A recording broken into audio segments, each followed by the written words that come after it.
इस वक्त की बड़ी खबर सामने आ रही है, जहां सूत्रों के हवाले से मिली सबसे बड़ी जानकारी, जहां एमपी में एनआईए की रेड पड़ी है। एमपी के साथ राजस्थान में भी ये रेड देखने को मिली। आतंक से जुड़े मामलों को लेकर ये कार्रवाई हो रही है। भोपाल में लगातार ये कार्रवाई चल रही है। एनआईए टीम जामा मस्जिद के पास मौजूद है और कपड़ा व्यापारी के प्रतिष्ठान और घर पर ये छापामार कार्रवाई लगातार जारी है। पूरा मामला राष्ट्र विरोधी गतिविधियों से जुड़ा हुआ बताया जा रहा है और इसी के चलते ये कार्रवाई हो रही है। छापामार कार्रवाई को अंजाम दिया गया है। एनआईए में लगातार जानकारी जुटाई जा रही है। राष्ट्र विरोधी गतिविधियों से जुड़ा ये पूरा मामला बताया जा रहा है। जामा मस्जिद के पास एनआईए की टीम मौजूद है और बड़े स्तर पर कपड़ा व्यापारी के प्रतिष्ठान और घर पर छापामार कार्रवाई को अंजाम दिया गया। उसकी दुकान और उसके घर पर ये कार्रवाई लगातार जारी है। सबसे बड़ी जानकारी आपको दे रहे हैं। एनआईए की दो जगह पर छापामार कार्रवाई, जहां एक मध्य प्रदेश और दूसरा राजस्थान। मध्य प्रदेश के भोपाल में ये कार्रवाई चल रही है, वहीं दूसरी ओर राजस्थान में भी रेड देखने को मिली। छापामार कार्रवाई एनआईए की देखने को मिली है। तो जहां राजधानी भोपाल की एनआईए की टीम जामा मस्जिद के पास मौजूद है और घर और प्रतिष्ठान पर ये कार्रवाई की जा रही है। कपड़ा व्यापारी के दुकान और घर पर ये कार्रवाई की जा रही है। बड़े स्तर पर छापामार कार्रवाई एनआईए की देखने को मिल रही है। पूरा मामला राष्ट्रीय विरोधी गतिविधियों से जुड़ा हुआ बताया जा रहा है। आतंकी ऐसे मामले, आतंक से जुड़े जो मामले हैं उनको लेकर की ये कार्रवाई देखने को मिल रही है। एनआईए की टीम पहुंच चुकी है, लगातार कार्रवाई करती हुई नजर आ रही है। हो सकता है कि इस बीच कई बड़े खुलासे हो सके।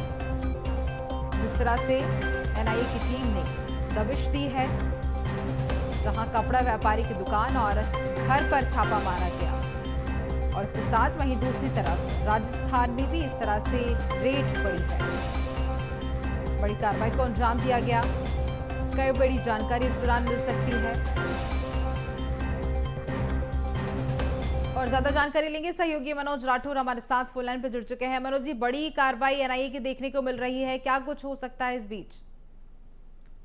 क्योंकि ये जो कार्रवाई है एनआईए की वो मध्य प्रदेश के अलावा राजस्थान में भी चल रही है और बात करें मध्य प्रदेश की राजधानी भोपाल की तो बताया जा रहा है कि दो जगहों पर ये कार्रवाई जो है की जा रही है। छापेमार कार्रवाई के दौरान जो जानकारी सूत्रों के हवाले से पता चली है उसके अनुसार एक कपड़ा व्यापारी है, उनकी कई संदिग्ध गतिविधियों में लिप्त होने की जानकारी ये को मिली थी और यही कारण था कि राजस्थान से जो जानकारी को जुटाया गया और जब कनेक्शन उसका देखा गया तो एनआईए की टीम भोपाल पहुंची और भोपाल में उस कपड़ा व्यापारी के प्रतिष्ठान पर और उसके घर पर जो है उस समय छापेमार कार्रवाई की गई है। कई संदिग्ध जो साहित्य है वो बरामद किए हैं। बताया जा रहा है कि पीएफआई का जिसपे प्रतिबंध लगाने का काम केंद्र सरकार ने किया था, उस संगठन को सक्रियता देने के लिए ये महत्वपूर्ण भूमिका निभा रहे थे। उस संगठन में ये लोग सक्रिय थे और संगठन को फिर से जीवित करने का काम कर रहे थे, लोगों को जोड़ने का काम कर रहे थे। इस तरीके की जानकारी एनआईए को लगी थी और ये कहीं ना कहीं देश विरोधी गतिविधियों में लिप्त पाए गए, कई सबूत जुटाए गए। यही कारण है कि अब इस पूरे मामले में एनआईए की टीम राजस्थान के साथ मध्य प्रदेश की राजधानी भोपाल में छापेमार कार्रवाई कर रही है। अभी ये कार्रवाई सुबह से जारी है।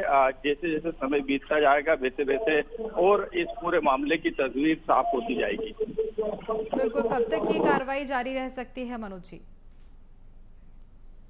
की कार्रवाई गोपनीय तौर पर होती है, उसकी जानकारी स्थानीय पुलिस को भी नहीं रहती। सिर्फ मदद के लिए सुरक्षा के दृष्टिकोण से स्थानीय पुलिस को जानकारी और उनका जो पुलिस फोर्स है वो लिया जाता है और उसी के बाद जो है ये कार्रवाई चलती है।